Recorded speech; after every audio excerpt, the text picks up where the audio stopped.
Oke, recording start. Bismillahirrahmanirrahim. Assalamualaikum warahmatullahi wabarakatuh. Perkenalkan, nama saya Rizky Aditya Surya Pratama atau biasa disingkat SP, SSIMT. Lalu di video materi kali ini, yaitu mata kuliah Kimia Pangan.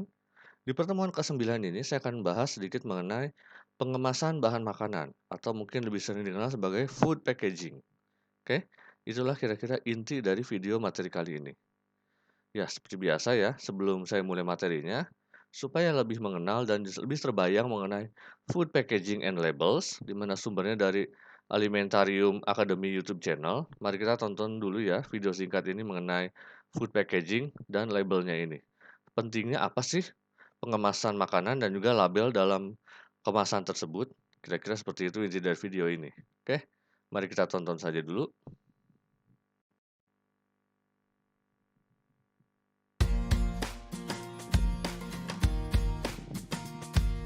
How our food is packaged is an important part of food production.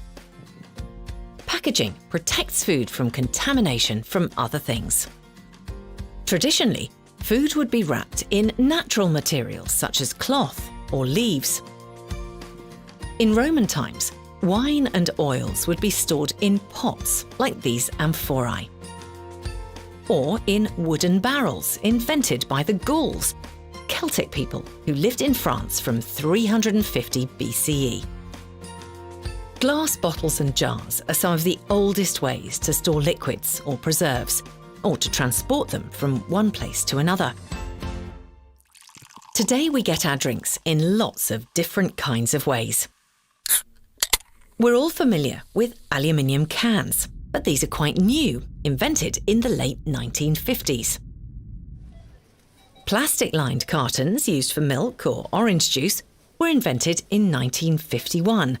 These cartons allow food to keep fresh for months without it needing to be in a fridge.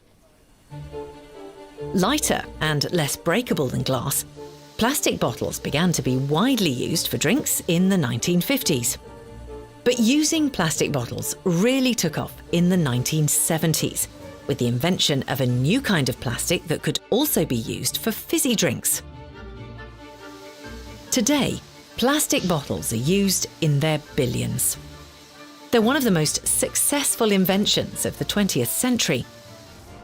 But many people are now concerned about plastic pollution and about making sure single-use plastic bottles are properly recycled and not just thrown away.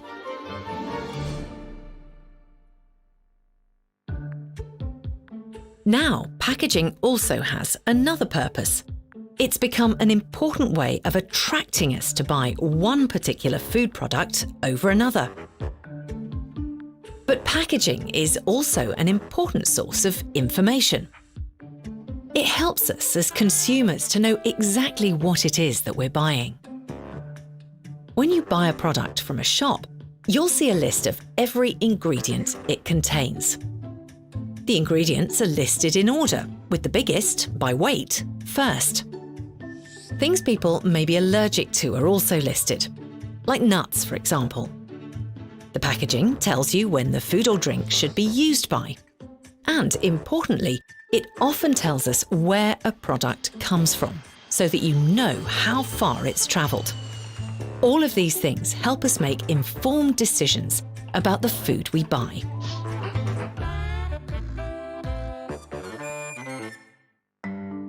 Packaging also gives us nutritional information to tell us what kind of nutrients the food contains.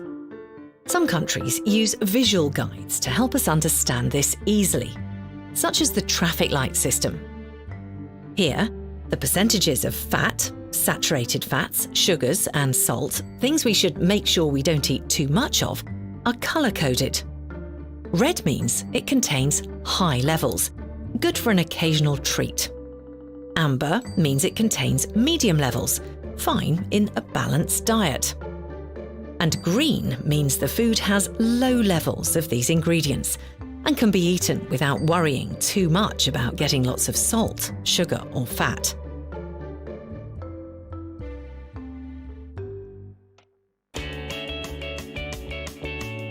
The purpose of packaging has changed over time.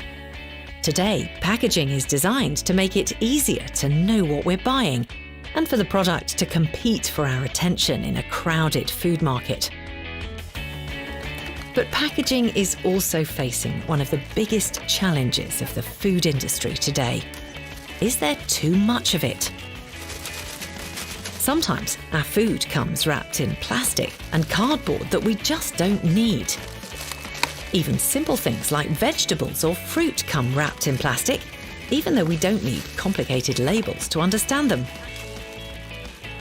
Some people think food producers should cut down on packaging, using it only when it's needed to keep the food safe and to give the person buying it important and relevant information.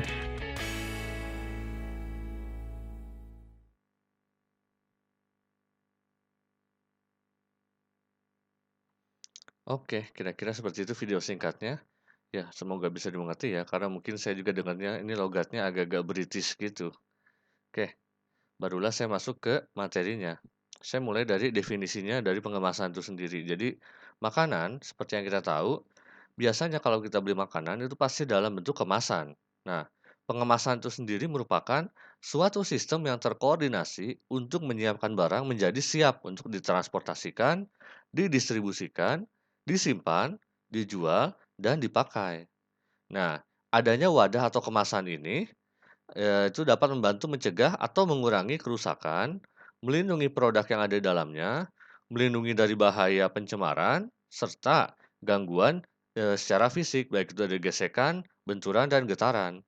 Intinya, makanan yang kita beli itu dikemas utamanya untuk melindungi makanan dalamnya gitu, supaya tidak terkontaminasi ataupun eee, terusak dari bahaya-bahaya pencemaran lainnya, atau dari gangguan fisik gitu rusaknya, kira-kira seperti itu.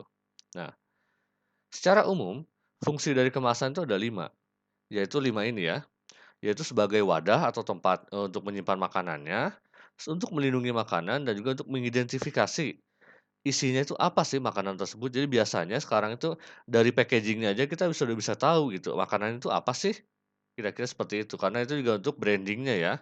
Biasanya itu packaging dibuat seunik dan semenarik mungkin supaya orang bisa tahu bahkan dari jauh sekalipun, "Oh saya mau beli produk A, itu, packaging-nya seperti ini," itu langsung kelihatan gitu. Untuk membedakan juga dengan, produk-produk merek lainnya. Lalu yang berikutnya untuk membantu penggunaan produk. Biasanya dibuat seefektif dan seergonomis mungkin supaya mudah dalam penggunaannya. Contohnya kemasan dalam bentuk, minuman. Itu dibuat supaya kita mudah minumnya gitu. Jangan sampai kita malah menyulitkan, pada saat kita ingin minum dari produk tersebut gitu. Nah, ini lalu yang ketiga adalah membantu pemasaran untuk branding atau untuk meningkatkan penjualan. Jadi, diusahakan kemasan itu dari kemasannya saja, itu kita bisa tahu bahwa kita memang mencari produk seperti itu. Contohnya, teh botol misalnya, maaf saya sebut merek di sini, ya dari bentuknya atau dari logonya saja kita sudah tahu bahwa itu adalah teh botol dan itu isinya adalah ya teh gitu. Itu yang kita cari pada saat kita sedang haus atau mencari minuman segar.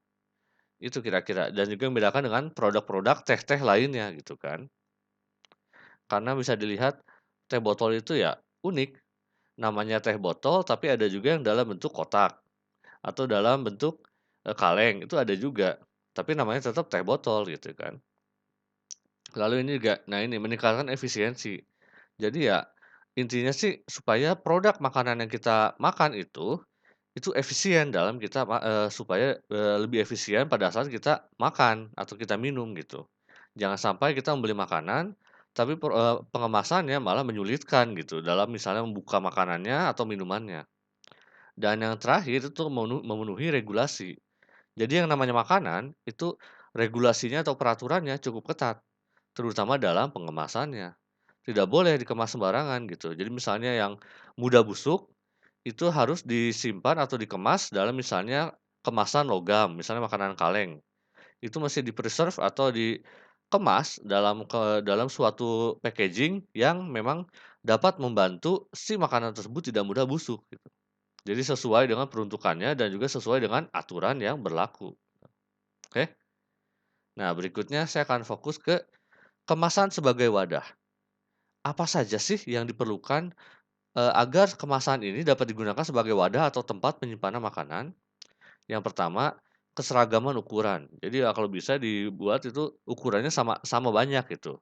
Jadi biasanya kan kalau misalnya, untuk minuman, dibuat botol-botolnya itu dalam kemasan yang sama persis dan juga ukuran yang sama gitu. Ya supaya mudah juga untuk membedakannya dan juga untuk packaging-nya terutama. Kalau ukurannya beda-beda, kan nggak bisa dibuat jadi satu kerat gitu misalnya untuk minuman atau, packaging makanan gitu. Tapi kalau seragam ukurannya bisa dimasukkan ke dalam satu kotak yang ukurannya sama, simetris gitu. Lalu kekuatan atau kekokohannya. Jadi jangan sampai kita memasukkan makanan atau minuman ke dalam suatu kemasan, tapi kemasannya itu malah rusak duluan gitu. Otomatis tidak melindungi dan tidak bisa menjadi wadah dari makanan tersebut karena kalau kemasannya rusak, kemungkinan besar makanan di dalamnya juga kan mudah rusak atau paling tidak busuk gitu. Ya seperti misalnya kita memasukkan susu ke dalam kemasan, kemasannya robek atau bocor gitu. Susu di dalamnya pasti akan busuk, lebih cepat busuk dibandingkan kemasan yang tertutup rapat gitu. Lalu berikutnya ada penyesuaian produk. Nah ini disesuaikan.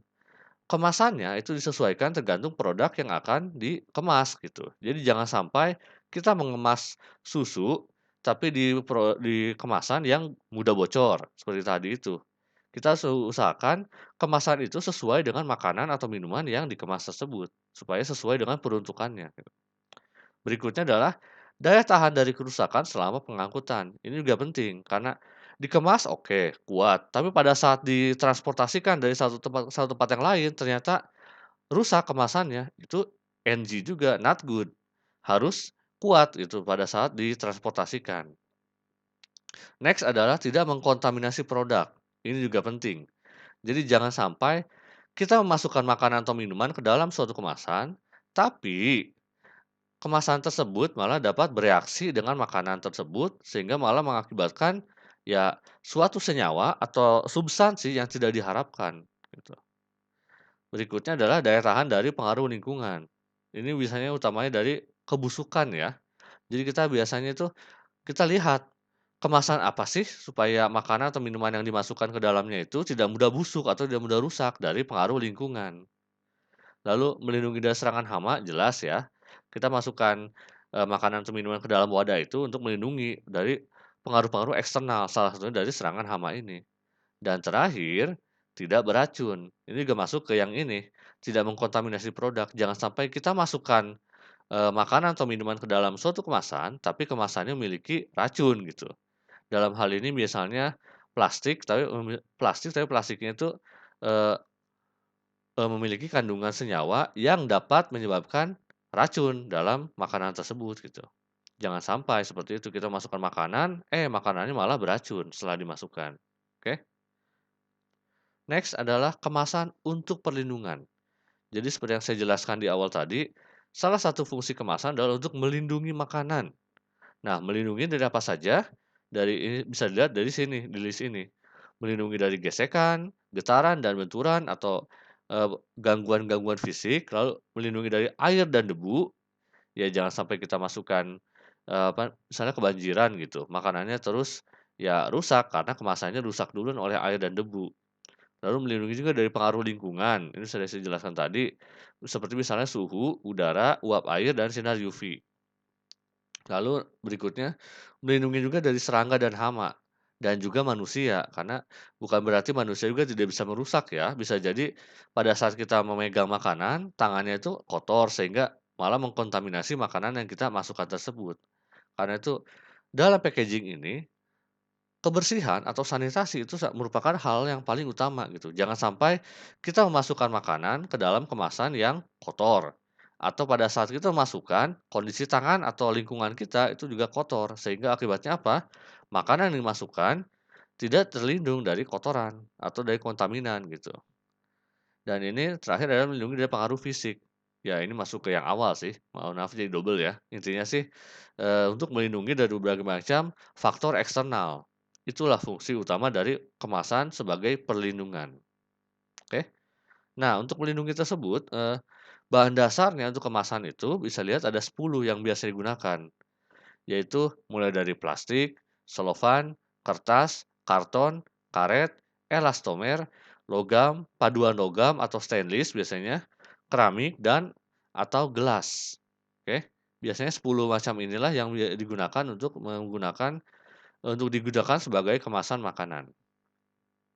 Nah, sedikit review mengenai bahan dasarnya, yaitu misalnya plastik. Itu adalah senyawa makromolekul organik yang diperoleh dengan cara polimerisasi atau proses serupa lainnya dari monomer atau oligomer atau dengan perubahan kimiawi makromolekul alami. Jadi bisa juga alami ya plastik itu. Berikutnya adalah keramik. Keramik adalah barang yang dibuat dari campuran bahan anorganik, umumnya terbuat dari tanah liat atau mengandung silikat dengan kadar tinggi. Lalu ke dalamnya juga dapat ditambahkan bahan organik lainnya, seperti proses pembakaran.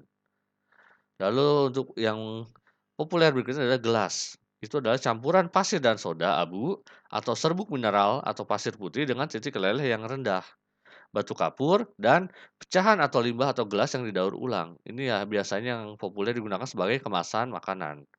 Ada juga yang lainnya itu dari misalnya karet. Itu polimer alami yang jika ditarik atau ditekan itu akan kembali ke bentuk semula, elastis gitu. Elastomer itu adalah karet sintesis yang sama dengan karet juga ya pada umumnya. Kalau ditarik atau ditekan dan dilepas itu akan kembali ke bentuk semula, elastis juga gitu sama dengan karet. Kertas itu adalah bahan dalam bentuk lembaran koheren atau jaringan yang dibuat dengan di posisi serat tumbuhan, mineral, hewan atau sintesis atau campurannya dengan atau tanpa penambahan bahan lain. Dan ini juga yang biasa digunakan untuk pembungkus adalah karton. Ini adalah suatu istilah umum untuk kertas tertentu yang tebal atau mempunyai kekakuan relatif tinggi gitu. Biasanya lebih tebal dari kertas untuk karton ini. Next. Nah, ini juga salah satu yang mungkin sering digunakan untuk, sebagai kemasan, itu adalah paduan logam atau stainless. Stainless steel itu adalah bahan logam yang homogen pada skala makroskopik yang terdiri dari 2 atau lebih unsur yang bergabung sedemikian rupa sehingga bahan tersebut tidak mudah dipisahkan secara mekanis dan juga tidak mudah membusuk atau rusak ya. Itu tujuan kenapa ada digabungkan 2 atau lebih unsur logam ini. Lalu mungkin yang masih agak, tidak terlalu sering didengar adalah selofan. Itu adalah lembaran tipis yang diperoleh dari selulosa.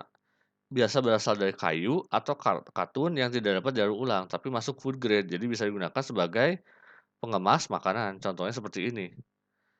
Jadi semacam plastik-plastik tipis yang digunakan untuk mengemas makanan dalam misalnya kertas kado atau misalnya ya untuk membungkus burger atau misalnya kue-kue lainnya, kertas kue, plastik kue itu namanya selofan, oke. Next adalah, ya ini terakhir, klasifikasi kemasan. Jadi kemasan itu ada tingkatan-tingkatannya atau klasifikasinya. Mulai dari kemasan primer, yaitu kemasan yang langsung mewadahi atau membungkus bahan pangan tersebut. Jadi langsung dibungkus si bahan pangan tersebut. Contohnya, kaleng susu, botol minuman, atau bungkus tempe. Itu kan langsung bungkus si bahan makanan kan. Next adalah kemasan sekunder. Ini adalah kemasan yang utamanya itu untuk melindungi kelompok-kelompok kemasan lain. Jadi kemasan untuk membungkus kemasan lainnya. Contohnya kotak karton untuk wadah susu gitu. Dalam kaleng, kotak kayu untuk buah yang dibungkus.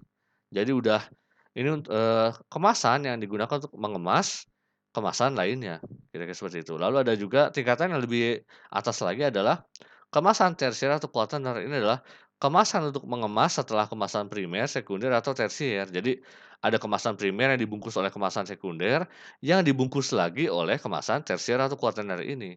Jadi 2 lapis bungkusannya. Contohnya, jeruk sudah dibungkus plastik, dimasukkan ke dalam kardus, lalu kardus tersebut dimasukkan lagi ke dalam kotak, baru setelah itu dimasukkan ke dalam peti kemas. Jadi berlapis-lapis kemasannya ini. Untuk apa tujuannya? Ya supaya lebih melindungi. Ini biasanya sebagai safety pada saat kita mentransportasi atau mengirimkan bahan makanan tersebut supaya tidak sampai rusak ataupun busuk gitu. Oke?